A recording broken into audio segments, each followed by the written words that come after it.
You might believe this is just what getting older is supposed to feel like, but the truth is, loneliness isn't your fate. It's a trap, a series of hidden psychological traps that keep so many of us isolated after 60.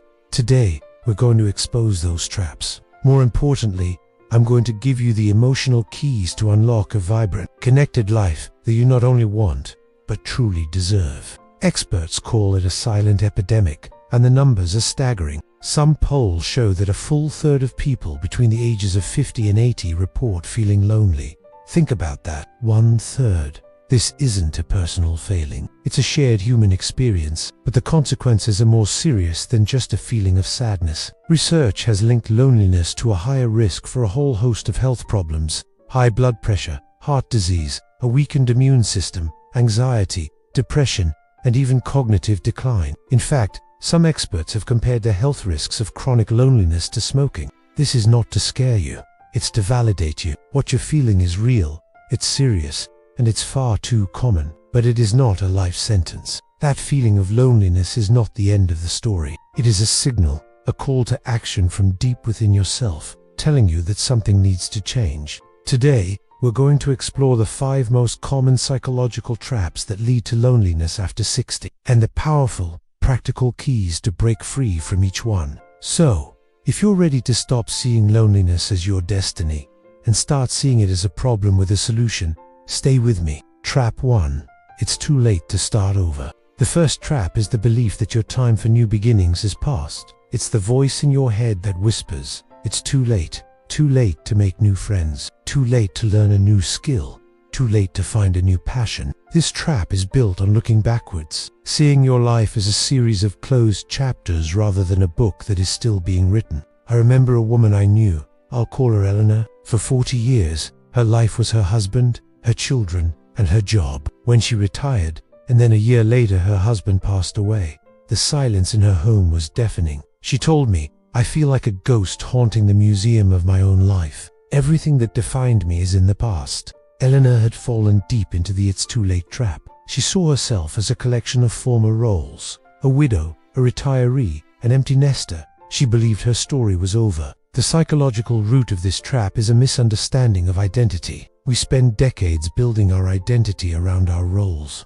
When those roles shift, it can feel like we've lost ourselves. But the truth is, your roles were expressions of who you are, but they were not the entirety of who you are. The key to unlocking this trap is to rediscover your core self, not your former roles. This isn't about starting over from scratch. It's about picking up a thread that was always there. First, take a piece of paper and write down things you used to enjoy before life got so busy. Did you love to paint, to garden, to dance in the living room? This isn't about finding a new career. It's about finding a spark of joy. Second, start small. The idea of finding a new passion is intimidating.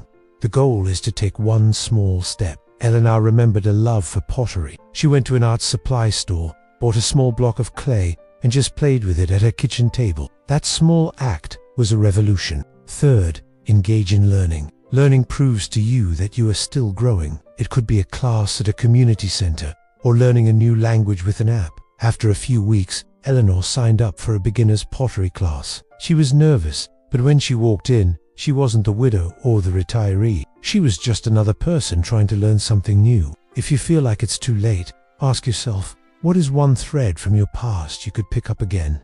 Not for a career, but just for a spark of joy. Trap 2.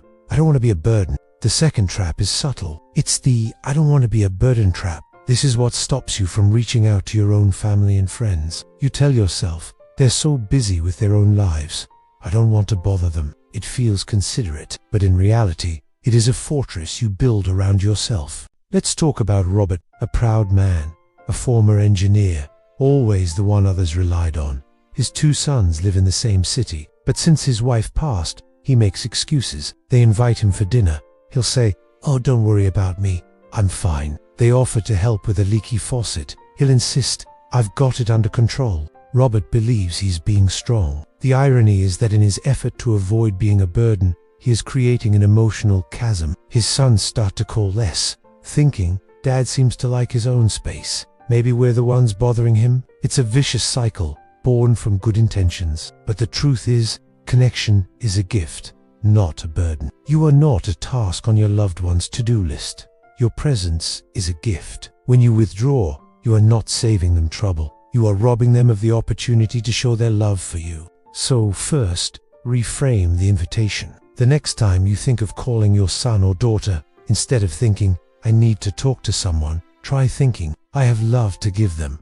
Second, be specific in your requests. Instead of brushing off offers of help, accept them with grace on a small scale. When your daughter asks if you need anything, don't say no, I'm fine. Say, you know what? If you're going to the store anyway, I could really use a carton of milk. It's an easy way for her to feel helpful. It strengthens the bond. Third, create new rituals. Don't wait for the big holidays. Robert, after an honest talk with his sons, started a new tradition. Every Tuesday, he goes to his eldest son's house for a simple dinner. It's not a question of bothering each other. It's just what they do on Tuesdays. Ask yourself, is my desire to be independent actually building a wall between me and the people who love me? Trap 3. World has moved on without me. The third trap is a feeling of being left behind. The world is full of technology you don't understand and social norms that feel alien. It's the feeling that you're standing on a riverbank while life rushes past. This often manifests as a rejection of the new. You might say, I don't need one of those smartphones, or social media is just for young people. Every one of these statements is another brick in the wall of isolation. It's a defense mechanism, but it comes at the cost of disconnection. Consider Brenda. Her grandchildren live across the country. Her daughter would send pictures, but Brenda had an old flip phone. She'd say, just print them out and mail them to me. Her daughter tried, but life got in the way. The printed pictures became less frequent. Brenda started missing out on the small, everyday moments. She felt forgotten and blamed technology for ruining real communication. She was clinging so tightly to the way things used to be that she was missing out on the way things are. The key to escaping this trap is to realize that technology is a tool, not a threat. A smartphone is a tool for connecting. It's not about becoming a tech wizard. It's about using a simple tool to maintain connection with loved ones.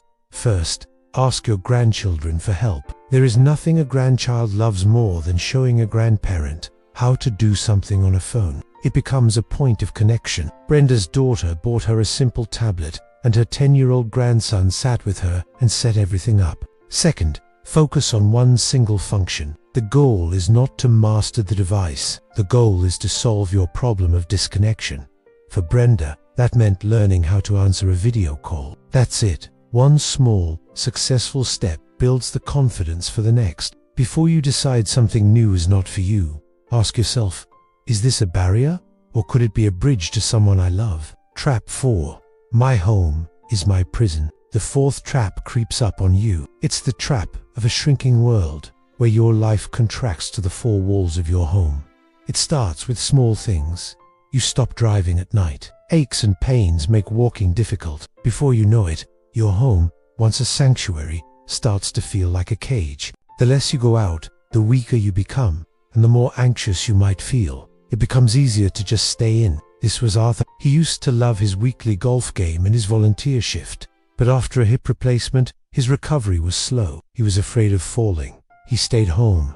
Weeks turned into months. His hip healed, but his routine was broken. His world had shrunk to his living room chair. The key to unlocking this trap is simple. Create rhythms of purposeful movement. This is about intentionally and regularly breaking the inertia of staying put. First, you must find a reason to leave the house every single day. Make it non-negotiable. It doesn't have to be big. It could be walking to the end of the driveway to get the mail. The goal is to break the seal of the front door. Second, schedule your movement like a doctor's appointment. Put it on your calendar.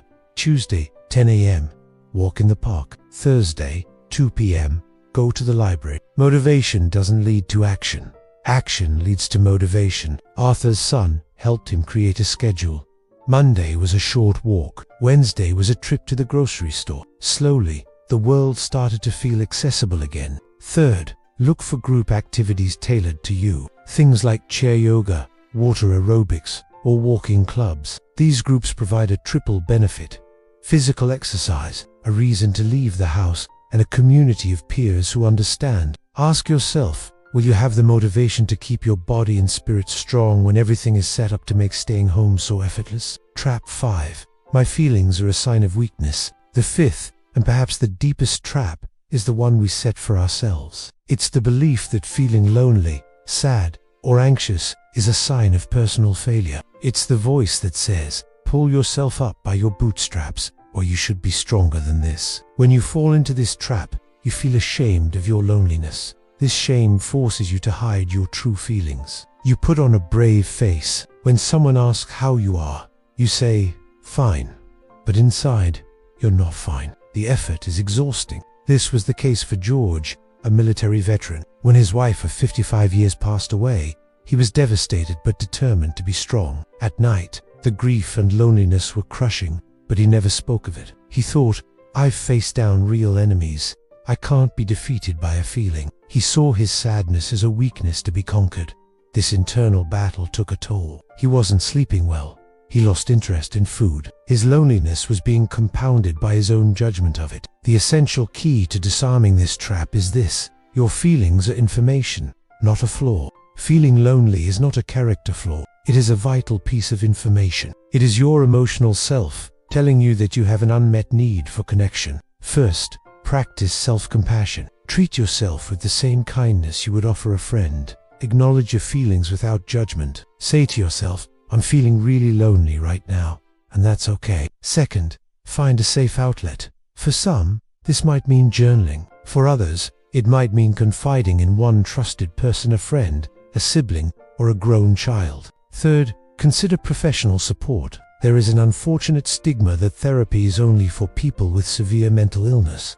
This is simply not true. Speaking with a therapist is one of the most effective ways to navigate grief and loneliness. It is a sign of strength, not weakness, to use the best tools available. Ask yourself, are you treating yourself with the same compassion you would offer a friend who is hurting? Bonus trap 6. My purpose is gone. I want to share one final bonus trap. This is the one that often underlies all the others. It's the feeling that with retirement, with the kids grown, your purpose in life is gone. You've worked hard, you've raised a family, and now, what? This is the my purpose is gone trap. When you lose your sense of purpose, it's easy to become a dream. The ultimate key, the one that can help unlock all the other traps, is this truth. Asterisk, asterisk, your purpose doesn't retire, it evolves. Asterisk, asterisk. Purpose is not tied to a job title. It is the fundamental need to contribute, to matter. And one of the most powerful ways to find that is through volunteering. Volunteering provides a sense of purpose, boosts self-worth, and creates new social connections. You shift your focus from your own problems to the needs of others. Think about the skills and wisdom you have accumulated. You have decades of experience, patience, and knowledge that are desperately needed. A retired teacher could read to children at the library. A great cook could help at a community kitchen. Non-profits are always in need of organized helpers. A fantastic avenue for this is intergenerational programs, which connect older adults with younger people. These connections reduce loneliness, while providing invaluable wisdom to the younger generation. It's a true win-win. Finding your new purpose isn't about filling time, it's about making your time matter. So, we've journeyed through these hidden traps that create so much loneliness after 60. The it's too late trap, the I don't want to be a burden trap, the world has moved on trap, the my home is my prison trap, and the trap of believing your feelings are a weakness. But for every trap, there is a key. The key of rediscovering your core self, seeing connection as a gift, using technology as a tool, creating rhythms of purposeful movement, knowing your feelings are information, and understanding that your purpose never retires, it evolves. Feeling lonely is not a final destination. It is a crossroads, a moment where you have a choice. You can choose to turn one of these keys. You can choose to take one small step towards connection. You are not powerless. The capacity for joy, connection, and purpose is with you right now. Thank you for joining me today. We'd love to hear from you. Leave a comment below and share one thing. It could be a small step you plan to take this week to connect with someone. It could be a hobby you used to love and are thinking of picking up again. Or it could be a piece of wisdom you've learned about navigating this chapter of life. Your thoughts are important to us, so don't hesitate to share them. Reading your comments gives us great motivation and encouragement. Thanks for watching, and we look forward to seeing you in the next video.